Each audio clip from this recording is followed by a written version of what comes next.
Hey guys, what is up? Welcome to the week 9 video. We had a lot of great stuff this last weekend and a lot of stuff to go over, so let's get on into it. So we had Triple D winning against me, 131.1 points to my 91.5 points. He had McCaffrey with 37.6 points, and I had Metcalf with 27 points. And how about that Seahawks win? That was a pretty good game, and Russell had a freaking hot hand. So yeah. Next matchup, we had Tanking winning against Dunder Mifflin. This was our highest scoring matchup. 172.3 points to Mifflin's 159.5 points. Tanking had Prescott with 38.9 points, and Dunder Mifflin had Lockett with 40.2 points. Next matchup, we had Trucks winning 114.6 points against T-Zone 104.6 points. Trucks had Wilson with 58.4 points. And Trevor had freaking 3 people on their bye week in his lineup and still won. Nothing against T-Zone, but that's pretty impressive to do that. So congrats to Trevor on that amazing win, I thought. And then here we have it, Legendary taking down the undefeated Team Greece. 128 points to Greece's 99.3 points. It had to happen sometime, and I thought this was definitely could be a game that Legendary could win. He's had a lot of good weeks against a lot of good people, so Legendary is a pretty scary team, I would say, at times. He had Deshaun Watson with 31.8 points, and Greece had Josh Allen with 24.2 points. Next matchup was a pretty close one. Rex Zone won 128.5 points to Khalil's 123.5 points. Rex Zone had Wentz with 23.9 points, and Khalil had Kirk Cousins with 34 points. Next matchup, we had Roll Tide win against Lamaro, 136.5 points to Lamaro's 107.2 points. Roll Tide had Winston with 38.8 points, and Samaro had Stafford with 47.7 points. So that was a pretty good matchup there. Last matchup, which was the closest one this week, we had Shike City winning against Team Madsen, 139.8 points to Team Madsen's 139.6 points. That's right, you heard it. Only a 0.2 point difference, which sucks for Team Madsen because that pushes him out of the top 8. But Czech City is rising. So yeah. Let's go into the standings after week 9. So in the North, we got Jaybird, 6-3 with 1,248.1 points. In second, we got T-Zone, 5-4 with 1,161 points. In third, we got Roll Tide, 5-4 with 1,156 points. In fourth, we got Legendary, 5-4 with 1,090.5 points. In fifth, we got Team Madsen, 4-5 with 1,121 points. In sixth, we got Tanking, 3-6 with 1,198.2 points. In seventh, we got Khalil, 2-7 with 1,020.9 points. In the South, in first place, we got Team Greece, 8-1 with 1,362.1 points. In second place, we got Chike City, 6-3 with 1,090.3 points. In third place, we got Triple D, 6-3 with 1,329.6 points. In fourth, we got Trucks, 5-4 with 1,091.4 points. In fifth, we got Rex Zone 4 and 5 with 1,228.8 points. In sixth, we got Dunder Mifflin 2 and 7 with 1,213.2 points. In seventh, we got Slow Morrow 2 and 7 with 1,043.8 points. Now moving into if the playoffs started today. In first place, we got Team Grease staying there. In second place, we got Jaybird staying there in second. So I'm happy with that. Hopefully that stays up there. Most likely not. In third place, we got Chike City going up 2 spots. In fourth, we got Triple D going down 1 spot. In fifth, we got T-Zone going down 1 spot. In sixth, we got Roll Tide staying the same. In seventh place, we got Trucks going up 1 spot. In eighth place, we got Legendary going up 1 spot. Now, the teams on the bubble, in ninth place, we got Rex Zone going up 1 spot. In 10th place, we got Team Madsen going down 3 spots. In 11th, we got Tanking going up 1 spot. And these are the teams that are out. In 12th place, we got Dunder Mifflin going down 1 spot. 13th place, we got Khalil, didn't move from last week. And 14th place, we got Slow Morrow, who did not move.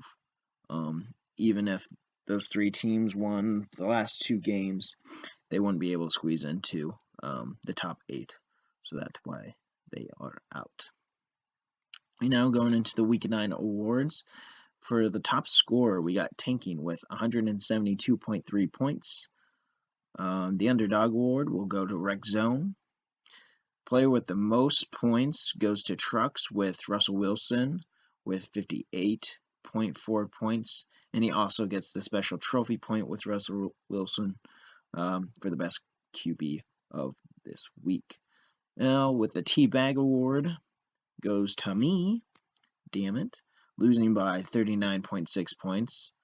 And the Bench Champ Award goes to T-Zone, leaving 19.4 points on the bench, which would won him the matchup. So, kind of sucks, but shit happens.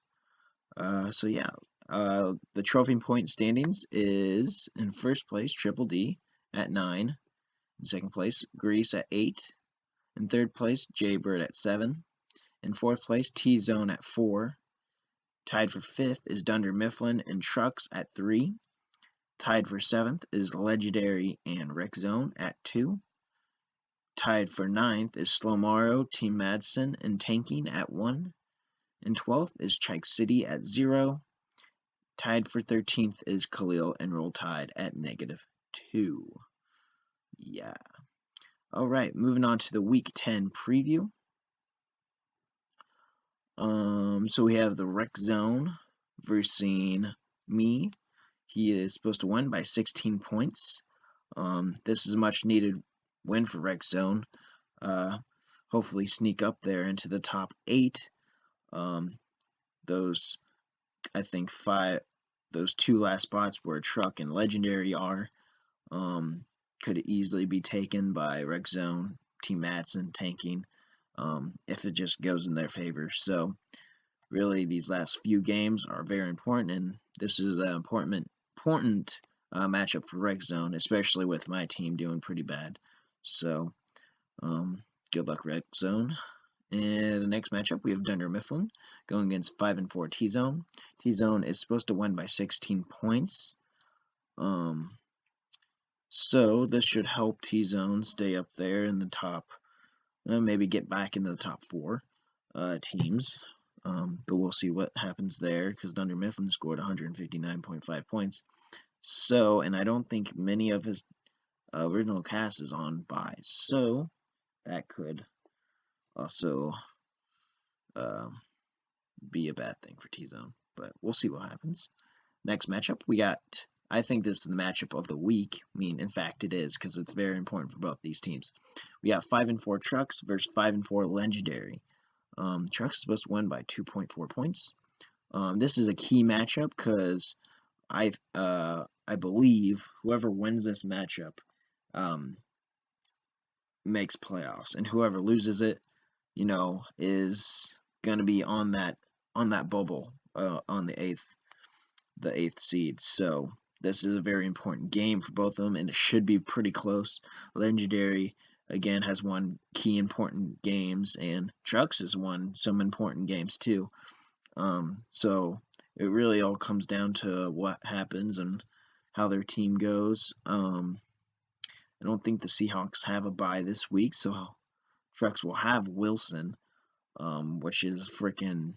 He might be the MVP of this year, so he might have another. Well, they're facing the 49ers, I believe. Although facing the 49ers with probably top 5, top 3 defense, um, I expect him to put up some good numbers. So he'll probably score around 30 points, I would think. Um, so yeah. Next matchup we have Team Greece having an easy week against Khalil. No offense, Khalil. He's supposed to win by 35 points. So really, this is kind of just making sure Team Greece stays up there in first place, which he will. So easy week for him. And the next matchup we have Triple D, who is 6-3 versus 5-4 Roll Tide.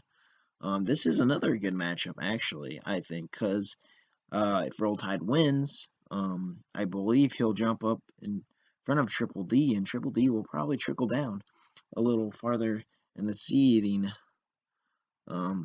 So it's a pretty important game. I mean, these last 2 weeks are pretty important based on seeding, because I mean, if you trickle down and say you hit up 7th spot, based in the 2nd seed, that's going to be very hard just because kind of the huge kind of point differential, inconsistent, how players on certain teams score, if that makes any sense. So yeah. Next matchup we have 2-7 Slomoro against 4-5 Team Madsen. Not to downplay or not to hate on Slomoro, but this is, I think it should be a win for Team Madsen. He's supposed to win by 27 points. This is a must-needed win for Team Madsen to be in the hunt for the 7th or 8th seed, especially if Trucks or Legendary loses. He could easily take 7th or 8th spot. So this is a pretty key game for him too, and he can make the most of it after this week. And the last matchup, we got 3-6 Tanking, who is not out of it, versus 6-3 Czech City. Tanking is supposed to win by 4 points. So, I mean, with what in here, honestly, Tanking has to win out to hopefully sneak into the 8th spot. It's really not likely, but, I've seen stranger things happen. So, that should be a pretty good matchup. And if Czech City wins, then he'll probably just keep into that 3rd spot. So, yeah. All right, for league news, I know there's been a bunch of trades going on. People been texting me why haven't trades been going through, and kind of like I said last week, implement this veto thing, just get a more census of around the league. You shouldn't be vetoing if it's gonna hurt your team really badly. You should just be vetoing based on if it's not a fair trade. So I just want to say that. But the trade deadline is tomorrow. So if you come up with a trade with somebody else and need that get passed right away, send me a text, make that trade. I will look it over, and these last 2 days, I will be the one who will either say it goes or it doesn't. And if you don't like that, then can't really do much about it. I just want to make sure you get what you wanted faster and make sure it's on time. So that is what I will be saying about that. Also, the teams that are out of it. So Dunder Mifflin, Khalil, and Slomaro, I'm pretty sure I don't have to worry about it, but I will go over this. If you guys are knocked out and any other teams that get knocked out within the next week, especially after next week. Please do not let go of players or Dunder Mifflin, Khalil, and Slamaro cannot trade within these last 2 days because I will see that as cheating because there's no reason for them to be trading unless they're trying to help somebody up in the rankings. So therefore, they're excommunicated from trading and for letting go players. Just so you don't let go of somebody for somebody kind of on the lower end of the rankings to try to pick them up. I think that would be pretty unfair, especially for the teams that have been drafted well and have been making a few trades before the trade deadline and making some moves before. So that would just, if teams out drop, like, say, I think Khalil has Barkley. If he dropped Barkley, that would be stupid. I'm not gonna let that happen. But I wanted to get that out there so I don't have to deal with it. So yeah. The special trophy point this week is wide receiver. So yeah. And I think that's pretty much all I have to talk about. Like I said, if you and somebody else want to make a trade real quick here in the last day or two, I think it ends tomorrow at midnight, then I will be happy to look at it and see if it is fair and pass it through or say, no, this just can't happen. So, yeah, I will leave you with that. Good luck to the teams that really need a win this week. It should be another good week. Yeah, I will this weekend. I will be in Iowa. So if you have any problems, I'm sorry. I will not be able to do anything about it because I am busy. I am busy. I know a couple people texted me and called me last weekend, and I said I can't do anything about it just because I am busy, and it sucks. But I'm here during the week, and that's only when things can get done. So, yeah. All right, I'm gonna finish there because it's like 18 minutes. All right, peace out, guys.